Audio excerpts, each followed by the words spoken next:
Conscious Creation with Cassandra. Hello, welcome. It is no longer summer. I wanted to talk to you about conscious creation today and what that entails and how one feels when one is in a co-creation with the universe, with Source, with God. And it's sort of like when you have that feeling of excitement, looking forward to something, hopefulness, and a sense of ease and peace amongst the perceived chaos around you. So, have you ever had a big change coming up and you were excited for the change and you're in this phase or in this spirit of, I get to figure the next steps out or see how they unfold? And just in this general air of, I'm excited for the future.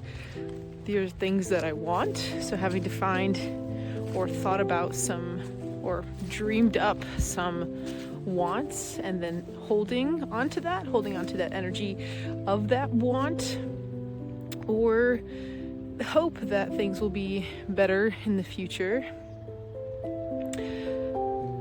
And in that general state of excitement, hope, joy, peace.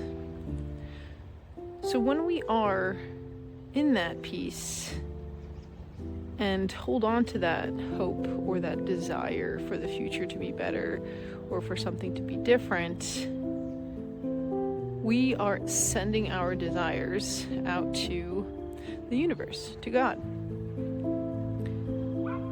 And if we allow ourselves to just send that desire out and get out of the way for it to unfold, we'd be very surprised as to what the universe is capable of.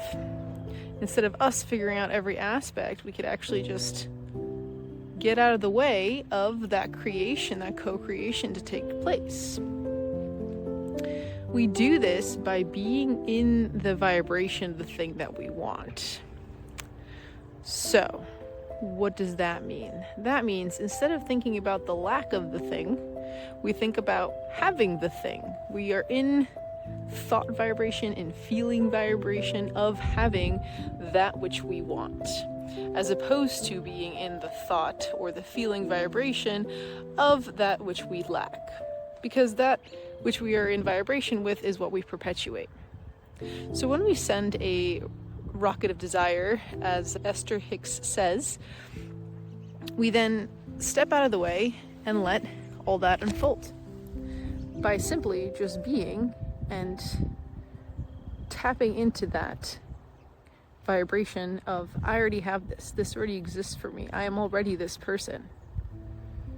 And that which we want comes to us because we are training ourselves, we are elevating ourselves, we are going through the learning process while we're at that higher vibration to adjust us, our physical body, to having that thing. It's as if we asked one night, oh, I wish I had a super strong body. I wish I could be a bodybuilder. Next thing you know, you wake up and you're a bodybuilder. Do you know how hard of an adjustment that would be to physically maybe not break things, not swing the doors off their hinges, not forcefully do something that you weren't intending on doing? It's a physical adjustment. Our body needs to adjust to having superhuman strength. Same with anything we ask for. We might not be ready to receive it simply because it is not where we are in our trajectory of life and life experiences. So the feeling, the place, the mental existence of where that co-creation happens, as I mentioned earlier, it's kind of like this little bit of joy, a little bit of excitement, a little bit of gratitude, a little bit of hope, that makes us feel peace and keeps us looking forward in a positive way, but also very aware of our present moment. And the awareness of the present moment could be simply being aware of where our thoughts are. Have you ever dwelled about something? you know what it feels like to perpetually think the same things and then be in this kind of like state of very closed offness? I notice it with myself. If my face is like this and like all my features are closed off, I'm hunched back. If I have the general look of being closed, I feel pretty closed. My thoughts are pretty closed. And I'm not in a co-creation with the universe for what I actually want. That is a perfect example of I'm perpetuating stuff I don't want because I'm dwelling about it, I'm thinking about it. I'm still in it even though the thing isn't taking place anymore. I'm extending the time of not feeling good about something after the fact or before it even happens. Is not what we're really meant to do.